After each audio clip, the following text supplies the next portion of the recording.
इस वक्त की बड़ी खबर एलएसी पर रोज भारत को गीदड़ भभकी देने वाले चीन के सुर मॉस्को में बदले। मॉस्को में दोनों देशों के विदेश मंत्रियों की बैठक में भारत के सख्त रुख के बाद चीन का रुख नरम दिखा। दोनों देशों के विदेश मंत्रियों के बीच करीब 2.5 घंटे तक की बैठक चली, जिसमें एलएसी पर जारी तनाव को कम करने के लिए दोनों देशों के बीच 5 बिंदुओं पर बनी सहमति। बैठक के बाद भारत ने साफ कर दिया कि वो एलएसी पर जारी तनाव को और नहीं बढ़ाना चाहता और चीन के प्रति भारत की नीति में कोई बदलाव नहीं हुआ है। वहीं चीन ने इस बात को माना कि पड़ोसी देश होने के नाते कुछ मुद्दों पर असहमति है, लेकिन चीन ने यह भी माना कि ऐसा कोई मुद्दा नहीं जिसे हल नहीं किया जा सकेगा। तो ये 5 बिंदु जिन पर बनी सहमति दोनों देशों के विदेश मंत्रियों के बीच कल मॉस्को में दोनों देशों के विदेश मंत्रियों के बीच ये बैठक हुई है, बातचीत हुई है और इस बैठक में 5 बिंदुओं पर सहमति बनी है, जिसमें यह कहा गया है कि दोनों पड़ोसी देशों के बीच मतभेद हो सकते हैं और यह सामान्य सी बात है, लेकिन इन्हें विवाद में तब्दील नहीं करना चाहिए। विवाद को कम करने पर सहमति बनी और साथ ही यह भी कहा कि जल्द से जल्द दोनों देशों को अपनी सीमा से जो सेना है उनको जल्द से जल्द हटाने की कोशिश करनी चाहिए। लेकिन दूसरी तरफ चीन की गीदड़ भभकी भी लगातार जारी है, लेकिन इस पर भी हम आपको बातचीत करेंगे, चर्चा करेंगे कि आखिर एक तरफ बातचीत और दूसरी तरफ गीदड़ भभकी, क्योंकि चीन के सरकारी अखबार ग्लोबल टाइम्स की तरफ से भारतीय सेना को गीदड़ भभकी दी गई है, उसके मायने क्या है। लेकिन इससे पहले हम रुख कर लेते हैं संदीप बोल की तरफ, जो इस वक्त हमारे साथ हैं। संदीप, क्योंकि आप लेह में मौजूद हैं, जरा बताइए कि अभी हाल फिलहाल में जो 29-30 को विवाद देखने को मिला था दोनों सेनाओं के बीच, उसके बाद अब भारतीय सेना किस स्थिति में है, किन किन इलाकों में हमारा कंट्रोल मजबूत हुआ है?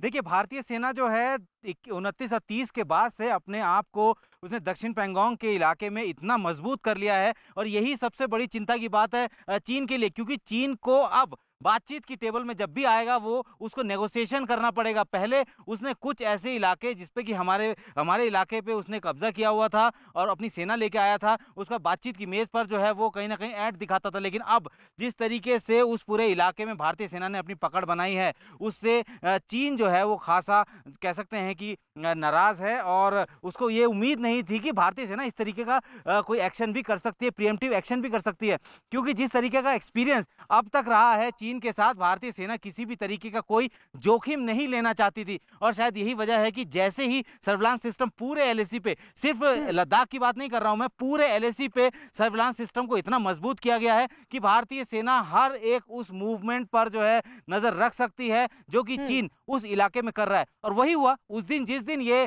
29 और 30 को रात को जो है जिस तरीके का मूवमेंट सामने आया, उसके बाद भारतीय सेना ने प्रीएम्प्टिव मेजर्स लिए और सीधे तौर पर उन सारे ऐसे इलाके जो कि 1962 के बाद कभी जिन पे दोनों देशों की सेनाएं कभी गई नहीं, 62 की लड़ाई के बाद, उन सब जगह पे वो कब्जा करना चाहता था। लेकिन वहां पे जो है पहले ही भारत जो वहां पहुंच गया और अभी इस वक्त जो है एक डोमिनेशन पॉइंट पर है, यानी हम डोमिनेट कर रहे हैं उस पूरे इलाके को, और ये चीन के लिए सबसे चिंता वाली बात है इस वक्त। चिंता वाली बात है। और क्या संदीप इसीलिए चीन बातचीत के लिए गिड़गिड़ाया भारत से? और सबसे बड़ी बात यह भी कि जिस तरीके से भारतीय सेना मजबूत हुई है, क्या यही एक वजह है कि अब चीन बातचीत के लिए तैयार हो? लेकिन सबके बीच अगर बड़ी खबर आपको बता दें, बड़ी खबर यह मिल रही है चीन के दोहरे रवैये से जुड़ी कि मॉस्को में भले ही चीन भारत से तनाव कम करने पर सहमति बनाता दिखा, लेकिन चीन की हरकतें देखे तो ऐसा नहीं लगता, क्योंकि चीन की तरफ से उसी वक्त गीदड़ भभकी दी जा रही थी जब मॉस्को में दोनों देशों के विदेश मंत्री बैठक कर रहे थे। चीन अपने सरकारी अखबार के जरिए भारत को एक बार फिर गीदड़ भभकी दे रहा था। ग्लोबल टाइम्स ने ट्वीट कर भारतीय सेना को धमकाने की कोशिश की। चीन ने कहा कि अगर भारतीय सेना पैंगोंग के दक्षिण से नहीं हटी तो चीन पूरी सर्दी अपनी सेना की तैनाती रखेगा, जिससे भारत की मुश्किलें और बढ़ जाएंगी। तो एक तरफ बातचीत और दूसरी तरफ ये गीदड़ भभकी जो चीन ने अपने सरकारी अखबार ग्लोबल टाइम्स के जरिए दी। चीन के अखबार ग्लोबल टाइम्स ने ट्वीट कर क्या कहा, आइए वो भी आपको बता दें। ट्वीट कर भारत को गीदड़ भभकी दी और लिखा, अगर भारतीय सेना पैंगोंग झील के दक्षिणी किनारे से नहीं हटती तो चीन की सेना पूरी सर्दियों तक उनके सामने खड़ी रहेगी। भारतीय सेना का साजो सामान खराब है, कई भारतीय सैनिक ठंड से या फिर कोरोना से मारे जाएंगे। अगर युद्ध होता है तो भारतीय सेना को जल्द हरा दिया जाएगा। यह गीदड़ भभकी चाइना की तरफ से, और चाइना को समझना चाहिए कि हम राफेल की तैनाती कर रहे हैं और ऐसे में उसके लिए चिंता बढ़नी चाहिए। और इस सब के बीच इस सब के मायने क्या है, क्योंकि एक तरफ बातचीत कर रहा है, दूसरी तरफ गीदड़ भभकी दे रहा है। और क्या जिस तरीके से भारतीय सेना कई इलाकों में अब मजबूत स्थिति में है, कंट्रोल कर रही है, ऐसे में क्या अब यही एक रणनीति है, क्योंकि बार बार इस तरह की गीदड़ भभकी चीन की तरफ से और बातचीत। विक्रांत की तरफ चलते हैं। विक्रांत, क्या अब यही एक रणनीति बन गई है? क्योंकि जिस तरीके से संदीप बता रहे हैं कि कई ऐसे इलाके, क्योंकि हमने देखा पिछले दिनों भी बातचीत का दौर चला, लेकिन फिर 29-30 को फिर से विवाद देखने को मिला। क्या अब यही एक रणनीति बची है कि अब भारतीय सेना आगे बढ़ती जाए, बातचीत अगर हो रही है तो उसका भी स्वागत है? बिल्कुल, भारत ने अपनी एक तो सबसे बड़ी बात, हमें इस बात को ध्यान रखना होगा कि कल जब चीन के विदेश मंत्री के साथ बातचीत हुई, उसमें भी भारत ने ये साफ कर दिया है कि भारत ने कभी भी चीन को लेकर के अपनी नीति में किसी तरीके का बदलाव नहीं किया है। जो भी चीज़ें सामने आ रही हैं वो इस कारण सामने आ रही हैं कि चीन की तरफ से जिस तरीके की कार्रवाई वहाँ पर की गई उसके कारण ये हुआ। और भारत हमेशा से बातचीत का पक्षधर रहा है और भारत ये जानता है कि जिस तरीके की सीमा है चीन के साथ, वहाँ पर अभी तक जिस तरीके के संबंध थे उसमें अगर खराबी आई है तो वो चीन के व्यवहार के कारण आई है। और ये अभी हाल में 29-30 को नहीं देखने को मिला, बल्कि इससे पहले भी लगातार तनाव बना हुआ है। लेकिन एक चीज हमें गायत्री बिल्कुल साफ देखना को मिल रहा है इस पूरे एपिसोड में कि भारत की रणनीति एकदम आक्रामक है। भारत जहां पर सीमा पर अपनी तैनाती पुरजोर किए हुए है, वहीं वो बातचीत का रास्ता भी अपना नहीं छोड़ रहा है, जो हमेशा से उसकी रणनीति रही है। और भारत ये साफ कर चुका है कि हम अपने पड़ोसियों से अच्छे संबंध चाहते हैं, लेकिन किसी की विस्तारवादी नीति का भरपूर जवाब दिया जाएगा। इसी कारण हमने देखा कि अभी कल रात को विदेश मंत्री स्तर की बातचीत हुई, लेकिन अभी भी कुछ देर बाद साउथ ब्लॉक, मेरे ठीक पीछे साउथ ब्लॉक है, जहां पर राजनाथ सिंह बैठक करेंगे। तीनों सेना के प्रमुख और सीडीएस और एनएसए उस बैठक में शामिल होंगे। तो भारत आएंगे इस बैठक पर और ज्यादा जानकारी आपसे लेंगे, लेकिन इस वक्त हमारे साथ हमारे वरिष्ठ सहयोगी अमिताभ सिन्हा न्यूज रूम से जुड़ गए हैं। अमिताभ जी, जो बात विक्रांत कह रहे हैं उसको समझने से पहले आप किस तरीके से देखते हैं, क्योंकि एक तरफ चीन बातचीत की टेबल पर था, कल दोनों देशों के विदेश मंत्रियों ने बातचीत की, लेकिन ठीक उसी वक्त चीन का सरकारी अखबार गीदड़ भभकी दे रहा था। इसको किस तरीके से देखें?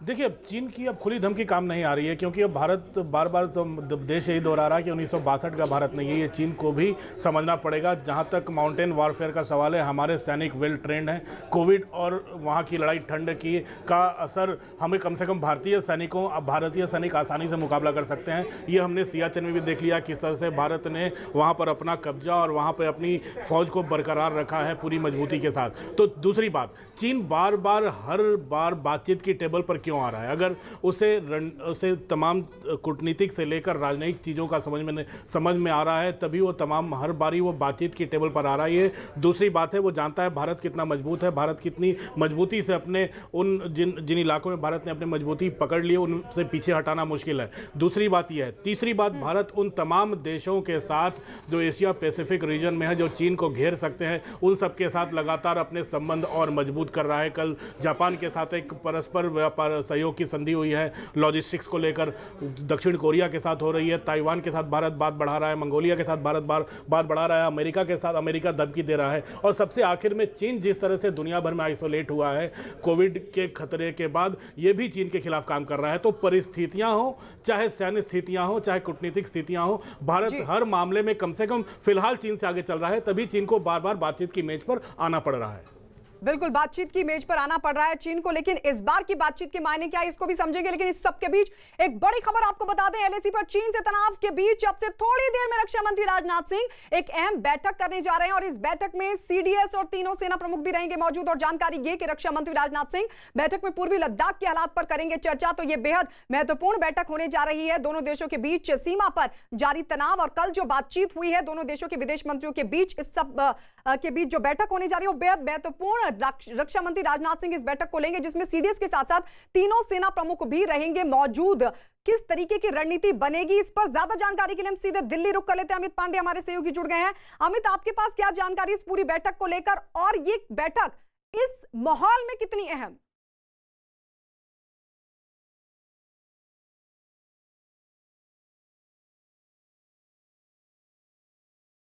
बैठक की थी और सीडीएस मौजूद थे, एनएसए मौजूद थे, तीनों।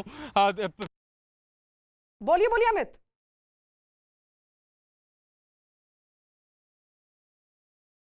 चलिए, अमित से हम जानकारी लेंगे, लेकिन इस सबके बीच आपको बेहद महत्वपूर्ण जानकारी दे दें क्योंकि यह बैठक बहुत अहम होने जा रही है।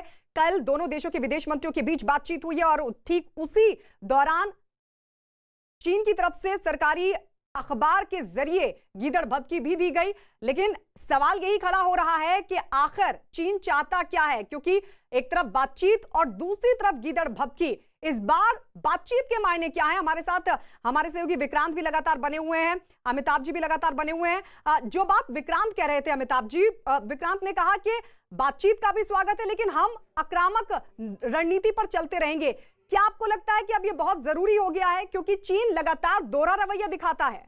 देखिए, चीन का दोहरा रवैया है ही। चीन हमेशा 4 कदम आगे बढ़ाता है, 2 कदम पीछे करता है और बाकी दो कदम चला है उस पर कब्जा कर लेता है। इस बार भारत उस गलती को दोहराना नहीं चाहता जो पहले चीन हमेशा अग्रेसर बनता आया है। दूसरी बात, गलवान की घटना के बाद भारत ने अपने तमाम जो ग्राउंड जीरो पर काम कर रहे कमांडर हैं उनको ये निर्देश दे दिया है कि वो स्थिति के हिसाब से, परिस्थितियों के हिसाब से अपने फैसले ले सकें। कमांडर अब अपने फैसले ले रहे हैं। वहाँ चीन की मूवमेंट होती है, कमांडरों को अब दिल्ली फ़ोन नहीं करना पड़ता या फिर अपनी ब्रिगेड कमांड को फोन नहीं करना पड़ता, जम्मू हो चाहे ले हो, वो खुद ही अपने फैसले लेता है और अपनी मूवमेंट कर लेता है। तो ये तमाम चीज़ें हैं जो भारतीय सेना को और मजबूती दे रही हैं। और जहां तक चीन की बात है, मैंने पहले भी कहा, कल जो दोनों विदेश मंत्रियों की बात हुई, सीधे सीधे कहा गया है कि जो भी डिफरेंसेस हैं उसको डिस्प्यूट में बदलने नहीं दिया जाएगा। ये सबसे बड़ी और अहम बात है और चीन भी समझ रहा है। और इसीलिए चीन शायद अगर इस स्तर पर लड़ाई नहीं कर पा रहा है तो सोशल मीडिया के थ्रू कोविड और बर्फ का खतरा दिखा रहा है, जो कि जिससे भारत कहीं से सहमने वाला नहीं है। अब एक चीज तो साफ है,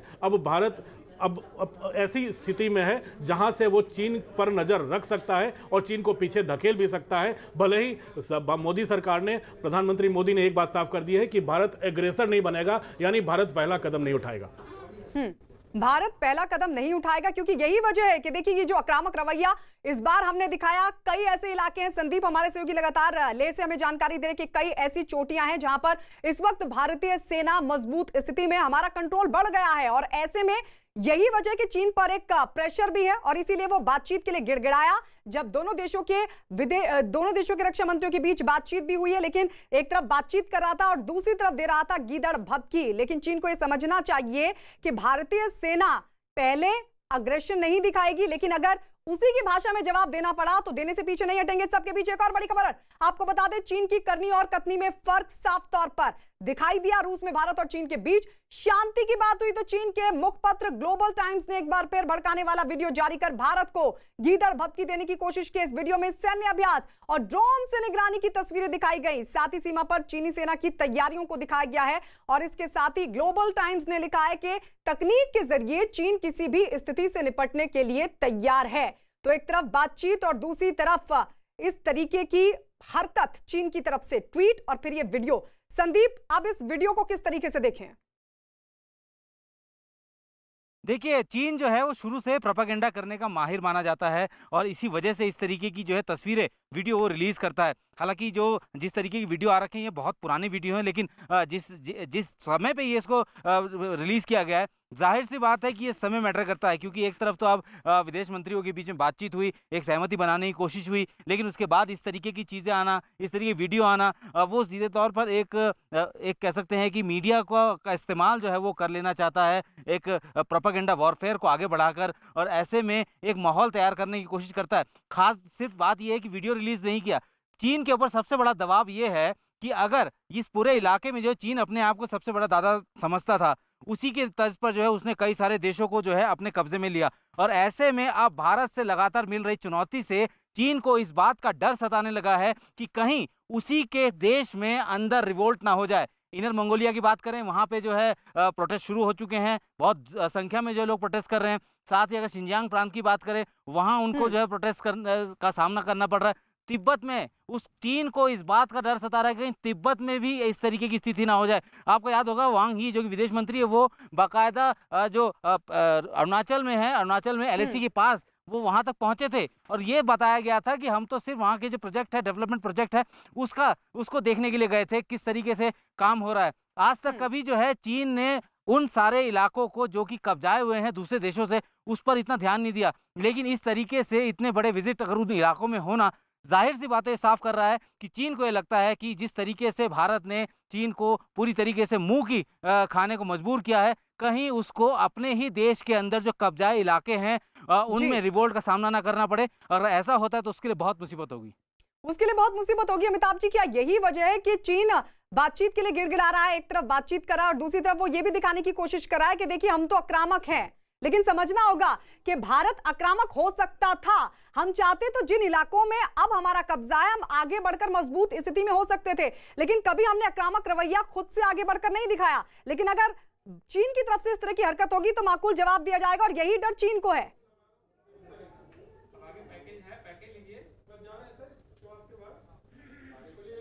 अमिताभ जी, देखिए, चीन को इस बात का डर जरूर है कि भारत अब मजबूती की तरफ बढ़ रहा है और भारत ने उन इलाकों पर कब्जा कर लिया है, उन इलाकों पर जो कि स्ट्रैटेजिक दृष्टि से, सामरिक दृष्टि से काफ़ी महत्वपूर्ण है, और यही बात चीन को सता रही है। पहली बात। दूसरी बात, भारत केवल लद्दाख और वहाँ लद्दाख के इलाकों पर नज़र नहीं रख रहा है। भारत ने पूरे अरुणाचल तक 4000 किलोमीटर की सीमा तक अपनी किलेबंदी कर रखी है। कहीं से भी चीन को अब घुसपैठ की कोशिश होगी, उसके लिए चीन को मुश्किल आने वाली है अगर चीन आगे आने की कोशिश करता है।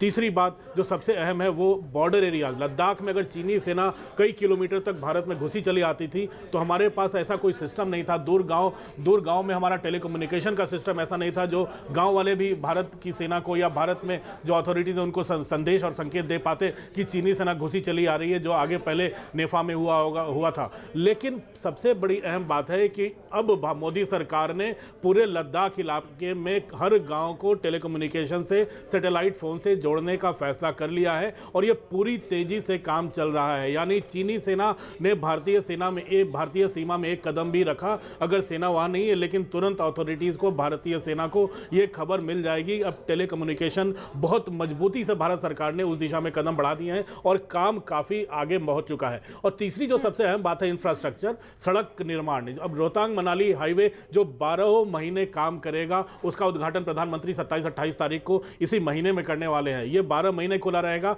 और लेह को पूरे 12 महीने सप्लाईज बर्फ भरे महीने में भी जारी रहेगी। यही चीज अरुणाचल में हुआ है, यही चीज सिक्किम में हुआ है। तो इंफ्रास्ट्रक्चर हो, चाहे टेलीकम्युनिकेशन हो, चाहे स्ट्रेटेजिक पॉइंट्स हो, भारत ने हर जगह अपनी तरफ से मजबूती कर ली है और दुनिया के दूसरे देशों के साथ भी ऐसे समझौते करने शुरू कर दिए हैं जो चीन को घेरने में काम आए। और शायद चीन को अब महसूस हो रहा होगा कि अंदर जब कसक होती है तो कैसा लगता है।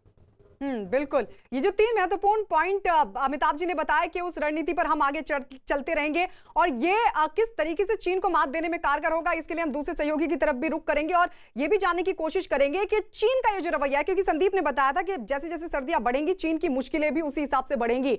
तो क्या ये रवैया तब तक चीन का जारी रहेगा, जो दोहरा रवैया चीन लगातार दिखाता रहा है? इस पर भी चर्चा करेंगे। लेकिन इस सबके बीच एक बड़ी खबर, चीन बातचीत कर रहा है लेकिन साथ ही साथ गीदड़ भभकी भी दे रहा है और इसके पीछे वजह यह है कि एलएसी पर हमारे जाबाज लगातार चीन को पटकनी दे रहे हैं। दक्षिणी पैंगोंग इलाके में ब्लैक टॉप, हेलमेट टॉप और ऐसी सभी महत्वपूर्ण पहाड़ी चोटियों पर कब्जे के बाद अब सेना ने उत्तरी पैंगोंग इलाके में ऑपरेशन शुरू किया है। इस इलाके में भी ऑपरेशन शुरू करते ही भारतीय सेना ने चीन को सबक सिखा दिया है। फिंगर 4 के जिन इलाकों से पीछे हटने का वादा करके चीन बार बार मुकर रहा था, अब भारतीय सेना ने उसे अपनी ताकत के दम पर पीछे धकेल दिया है। इसके अलावा अब पैंगोंग के उत्तरी इलाके में चीन को हर मोर्चे पर करार जवाब भी दिया जा रहा है।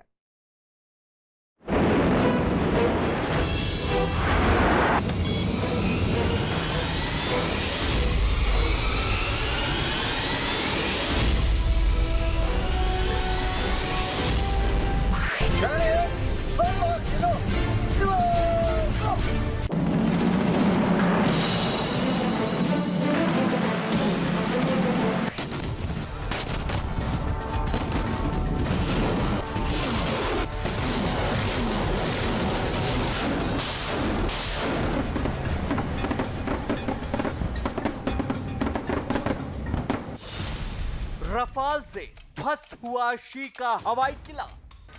GPU 49.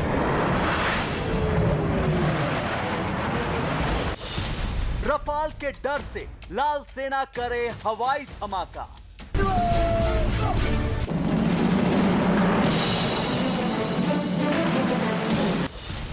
एलएसी से बीजिंग तक रफाल से हाहाकार।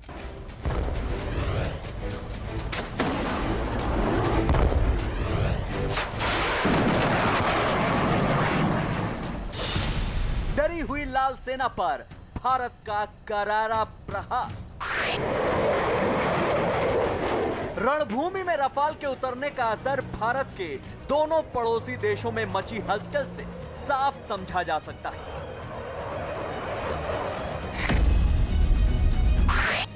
पाकिस्तान जहां रफाल के खिलाफ हवाई बयानबाजी में जुटा हुआ है, वहीं रफाल से तिलमिलाया चीन आसमान में हवाई गोले दाग रहा है। एलएसी पर उसने हवा में ही बमबारी शुरू कर दी है।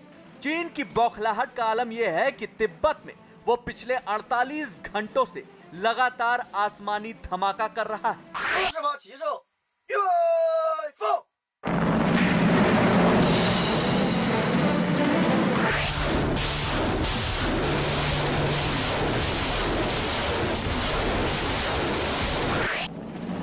ये तिब्बत में चीनी सेना की बौखलाहट की वो तस्वीरें हैं जिसे चीन अपना शक्ति प्रदर्शन बताकर दुनिया में जारी कर रहा है। तस्वीरों में साफ दिख रहा है कि किस तरह चीन की सेना हवा में गोले दाग रही है।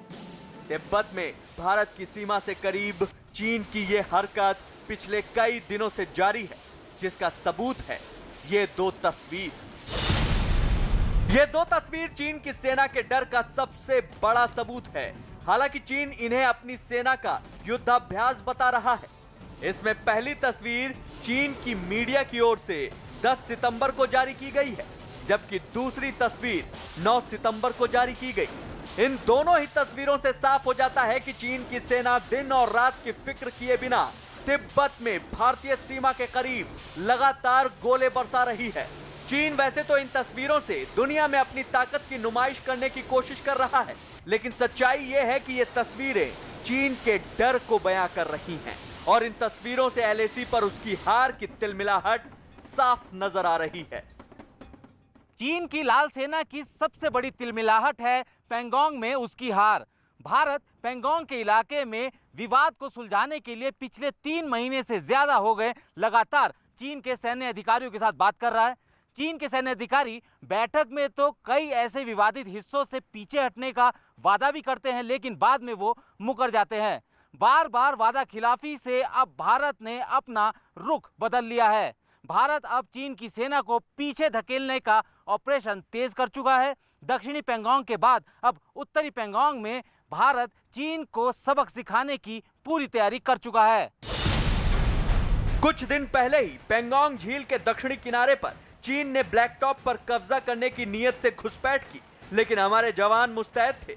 भारतीय सेना ने न सिर्फ चीन की लाल सेना की साजिश को नाकाम किया, बल्कि दक्षिणी पैंगोंग की उन सभी पहाड़ियों को कब्जे में ले लिया जिनसे चीन भारतीय सेना की जासूसी का काम करता था। क्योंकि इन पहाड़ियों की ऊंचाई काफी ज्यादा थी, अब दक्षिण पैंगोंग में रणनीतिक तौर पर सभी अहम पहाड़ियां भारत के कब्जे में हैं। दक्षिण पैंगोंग में मजबूत पकड़ बनाने के बाद अब उत्तरी पैंगोंग में सेना के ऑपरेशन को शुरू कर दिया गया है। भारतीय सेना ने ऑपरेशन शुरू करते ही पैंगोंग में फिंगर 4 की सभी अहम चोटियों पर तिरंगा लहरा दिया है। इस वक्त फिंगर 4 में जितनी भी अहम चोटियां हैं वो अब भारत के कब्जे में आ चुकी हैं। इस तरह अब हिंदुस्तान पैंगोंग के उत्तरी इलाके में भी काफी मजबूत स्थिति में आ चुका है। इस तरह पूर्वी लद्दाख में सीमाओं पर भारत पहले से काफी मजबूत हो चुका है। अब भारत ने पैंगोंग के उत्तर और दक्षिण दोनों ही इलाकों में चीन सेना पर काफी बढ़त बना ली है। पैंगोंग के उत्तर में मौजूद फिंगर इलाके में भारत और चीन का विवाद दशकों पुराना है, लेकिन अब फिंगर 4 की अहम चोटियों पर भारत का कब्जा होने से चीन यहां बेहद कमजोर हो गया है। इस तरह भारत चीन विवाद का सबसे बड़ा जंक्शन यानी पैंगोंग में अब भारत ने पूरी तरह से बढ़त बना ली है। भारतीय सेना ने पैंगोंग शो के उत्तरी किनारे के ऊपर भी कुछ ऐसी हाइट्स ऑक्युपाई की हैं जिससे फिंगर 4 के इलाके को भी डोमिनेट किया जा रहा है। ये भारत के लिए एक टैक्टिकल जीत है। पैंगोंग झील के उत्तरी किनारे में मौजूद बेहद दुर्गम पहाड़ियों से ही एलएसी गुजरती है।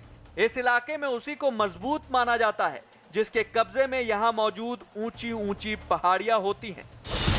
पैंगोंग झील के उत्तरी इलाके में झील के किनारे मौजूद पहाड़ियों के दर्रों को फिंगर कहा जाता है। यहां फिंगर 1 से लेकर फिंगर 8 तक मौजूद है।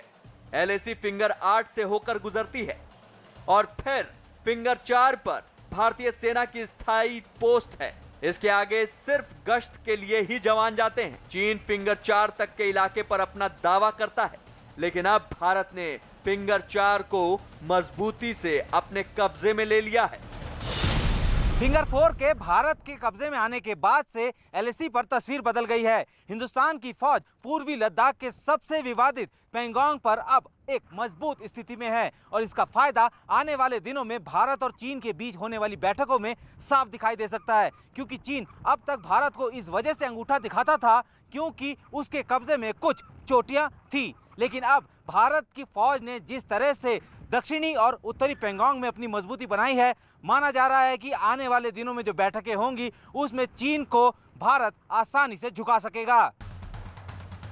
एलएसी पर सीमा विवाद के बीच ही रूस की राजधानी मॉस्को में भारत और चीन के विदेश मंत्रियों की मुलाकात भी हुई। इस मुलाकात में दोनों देशों के सभी विवादों को बातचीत के जरिए सुलझाने पर सहमति बनी।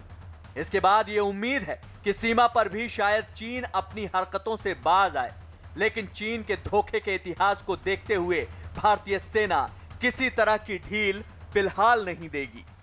भारत ये चाहता है कि चीन 5 मई के पहले की यथास्थिति यानी स्टेटस क्वो एंटी पर वापस जाए। भारत इससे कम किसी भी चीज के लिए राजी नहीं होगा। ये चीन को साफ शब्दों में बताया जाएगा। भारत और चीन के बीच हर स्तर पर सीमा का विवाद सुलझाने के लिए बातचीत जरूर हो रही है, लेकिन इस बीच चीन की लाल सेना सीमा पर भारत को उकसाने की लगातार कोशिश कर रही है। इससे यह जाहिर होता है कि लगातार हो रही हार से चीन की सेना अपना संतुलन और हौसला दोनों खोती जा रही है। सरकारी सूत्रों के मुताबिक चुशूल में चीन उकसाने वाली हरकत कर रहा है। पैंगोंग के दक्षिण में चीन विवाद भड़काने में लगा है। इसके लिए चीन टैंक का इस्तेमाल कर रहा है। यही नहीं, उसने पूर्वी लद्दाख में 50,000 सैनिक तैनात किए हैं और 150 हवाई हथियार भेजे हैं। भारत सरकार के सूत्रों के मुताबिक एलएसी पर अब जो हरकत हो रही है वो चीन के मौके पर तैनात कमांडर नहीं कर रहे, बल्कि यह हरकत चीन सरकार के बड़े अफसरों के इशारे पर हो रही है। चीन दक्षिण पैंगोंग में ब्लैक टॉप समेत दूसरी ऊंची पहाड़ियों पर भारत का कब्जा होने के बाद से बुरी तरह बौखला गया है, क्योंकि इन चोटियों पर भारत का कब्जा होने का मतलब इस पूरे इलाके में अब उसकी एक नहीं चलने वाली। दक्षिण पैंगोंग रणनीतिक रूप से काफी अहम है, इसलिए चीन दक्षिण पैंगोंग में लगातार विवाद को हवा दे रहा है।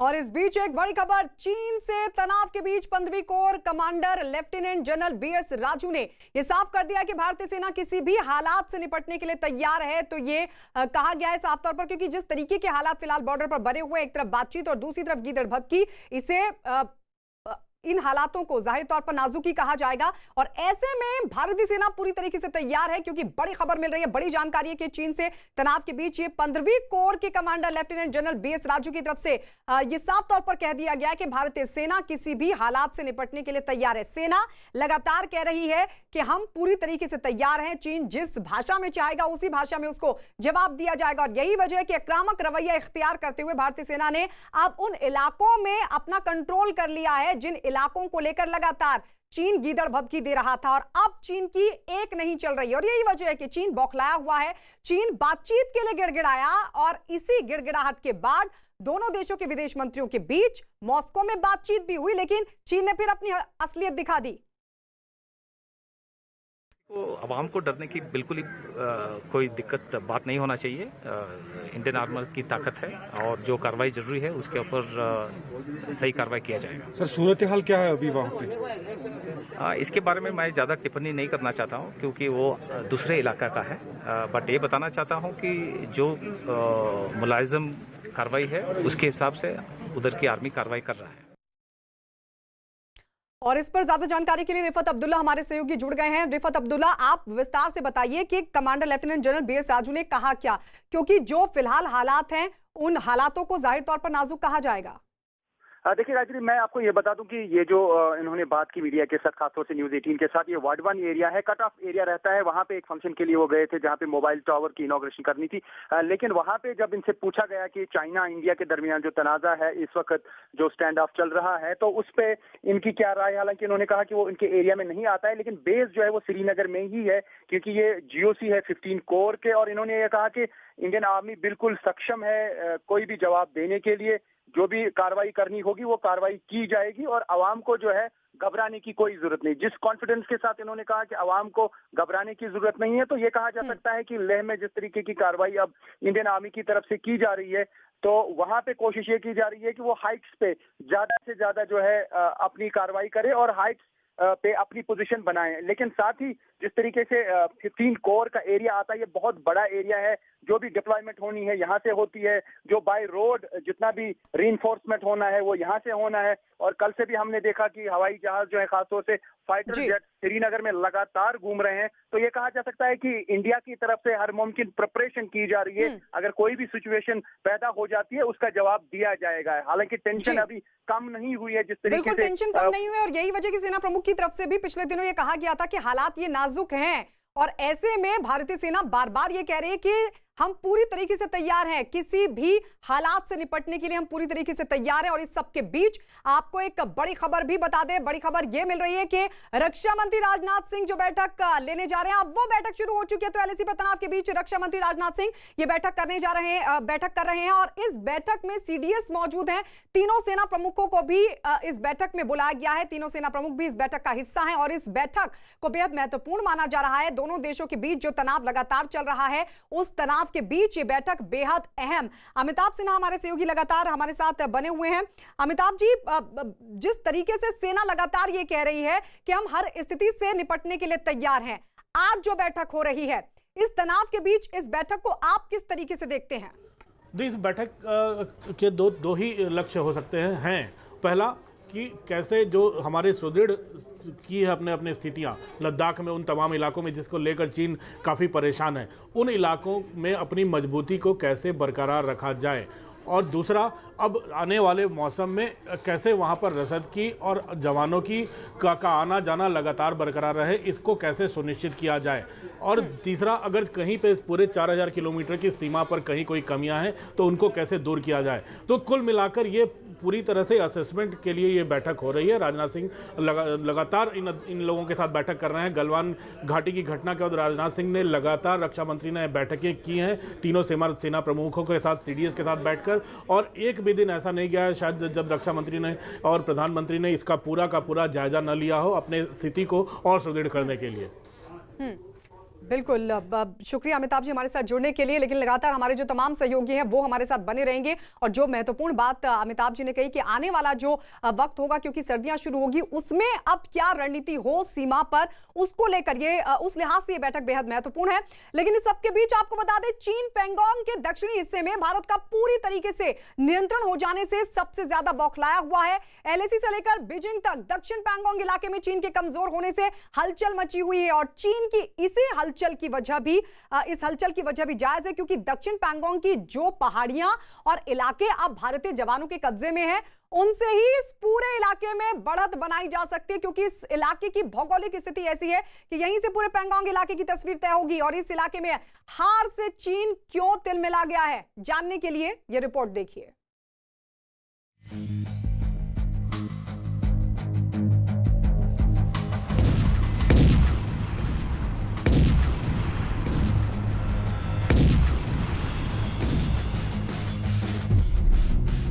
LAC पर क्यों बौखलाया है चीन?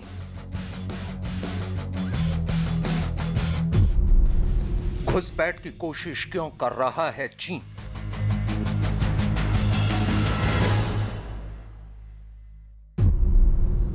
पैंगोंग के दक्षिण में क्या है खास?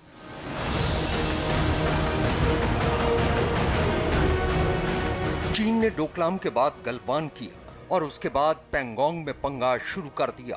अब चीन लगातार पैंगोंग झील के दक्षिणी इलाके में विवाद की चिंगारी सुलगाने में जुटा हुआ है। चीन किसी भी कीमत पर इस इलाके की पहाड़ियों पर कब्जा करने के लिए बेचैन है, लेकिन भारतीय सेना उसके मंसूबों पर बार बार पानी फेर दे रही है। इसलिए सवाल ये उठता है कि आखिर क्यों चीन इस इलाके में अपना कब्जा जमाने की एड़ी चोटी का जोर लगा रहा है। ये समझने के लिए इस इलाके का रणनीतिक महत्व समझना होगा।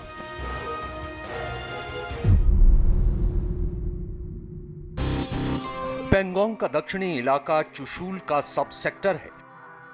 यहां पर Thakung hill, black top, helmet top, Gurung hill, Magar hill है। इसके अलावा यहां रेजोंग ला और रेकिंग लॉ है।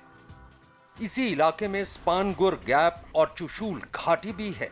चुशूल घाटी में एक एयर स्ट्रिप है जिसका काफी रणनीतिक महत्व है, क्योंकि एक तो ये एलएसी से बिल्कुल लगा हुआ इलाका है, इसके साथ ही ये जगह भारत के उन इलाकों से सीधी जुड़ी है जहां से सैनिकों को रसद और सैन्य साजो सामान मिल सकते हैं। पेंगोंग के दक्षिण के चुशूल इलाके से कुछ किलोमीटर दूर मैदानी इलाका है। यहाँ सेना टैंक और तोप आसानी से तैनात कर सकती है, जिससे सेना ऑपरेशन चला सकती है, जबकि चुशूल में मौजूद एयर स्ट्रिप वायुसेना के काम आ सकती है। चुशूल से लेह तक सड़क जाती है, जिससे यहाँ सैन्य साजो सामान आसानी से पहुंचाए जा सकते हैं। चीन के लिए चुशूल इसलिए अहम हो जाता है क्योंकि यहाँ जितनी ज्यादा इलाके में उसका कब्जा होगा, वो इस पूरे इलाके में उतना ही मजबूत हो जाएगा। इसलिए चीन इंच इंच कर पेंगोंग के दक्षिण में मौजूद चुशूल सेक्टर में ज्यादा से ज्यादा काबिज होना चाहता है, क्योंकि चुशूल से चीन लेह तक पहुंच सकता है। चुशूल में पहाड़ियां काफी ऊंची ऊंची हैं। भारत के इन पहाड़ियों पर पहुंच जाने से चीन खुद को असुरक्षित महसूस कर रहा है, इसलिए वो चुशूल की ऊंची पहाड़ियों को अपने कब्जे में लेने के लिए बेचैन है, क्योंकि इन पहाड़ियों से उसे भारतीय सेना की निगरानी में भी मदद मिलेगी। इसके अलावा चीन की नजर चुशूल में मौजूद एयर स्ट्रिप पर भी है। चीन का पेंगोंग के दक्षिणी इलाके में बार बार विवाद करना यही साबित करता है कि वो 29-30 जून को भारत ने जिस तरह से इस इलाके की सभी पहाड़ियों पर कब्जा जमाया, उसके बाद से चीन सीधे भारत के निशाने पर आ गया है। साथ ही ऊंची पहाड़ियों पर बैठी भारतीय सेना चीन की हर हरकत पर नजर भी रख रही है। ये चीन से बर्दाश्त नहीं हो रहा है, इसलिए वो किसी भी कीमत पर पेंगोंग के दक्षिणी इलाके की पहाड़ियों पर कब्जा करने के लिए बौखलाया हुआ है। उसके जो ऑपरेशंस हैं वो भारत उनको अनटेनेबल कर सकता है, और जिस तरह की डोमिनेंस मोल्दो गैरिसन पे भारत की है, वो एक बहुत बड़ा चिंता का विषय है चीन के लिए। इसके अलावा भी चीन की बौखलाहट की कई वजहें हैं, क्योंकि 29 और 30 अगस्त को चीन ने जिस तरह से मुंह की खाई है, उसके बाद इस इलाके में रणनीतिक तौर पर चीन जितना कमजोर हो चुका है उतना कभी नहीं हुआ था। हम आपको बताते हैं कि चीन की बौखलाहट की असली वजह क्या है।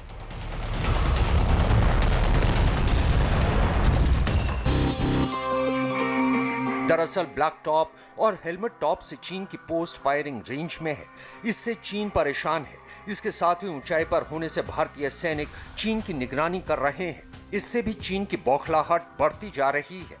यही नहीं, इस इलाके में भारत के मजबूत पोजीशन पर पहुंचने से भारतीय इलाकों में चीन के एंट्री पॉइंट्स बंद हो गए हैं, और अब तक चीन एलएसी पर विवाद करके भारत की जिस जमीन पर पेट्रोलिंग करता था, वहां भारत का दबदबा हो गया है।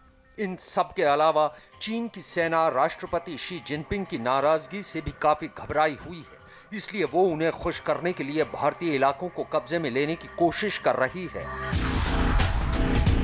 वो भारत पर एक तरह का दबाव बनाना चाहता है कि जहां जहां उसने पहले इस तरह की हरकत करी है वो एक्सेप्ट हो जाए, और जिन नई जगहों पर उसने हरकत करने की कोशिश करी है, वहां पर जहां भारत को एडवांटेज है, भारत उन जगहों को छोड़ दे। चीन ने 7 सितंबर को भी मुखपारी की चोटी पर कब्जे की जो कोशिश की, उसका मकसद भी चुशूल के इलाके में खुद को मजबूत करना था, लेकिन चीन एक बार फिर मुंह की खाया। चीन का पेंगोंग के दक्षिण इलाके में बार बार हमला करना यह साबित करता है कि चीन किसी बड़ी साजिश पर काम कर रहा है। दरअसल जल्द ही सर्दियों का मौसम आने वाला है और उस इलाके में जबरदस्त बर्फबारी होती है। चीन अपने आप को उन इलाकों में बर्फबारी से पहले ही मजबूत कर लेना चाहता है, ताकि जब बर्फबारी के चलते भारतीय सेना उन चोटियों से नीचे उतरेगी तो वो उन चोटियों पर फिर से कब्जा करने की कोशिश करेगा जिन पर भारतीय सेना ने 29 और 30 अगस्त की रात से अपना कंट्रोल कर लिया है।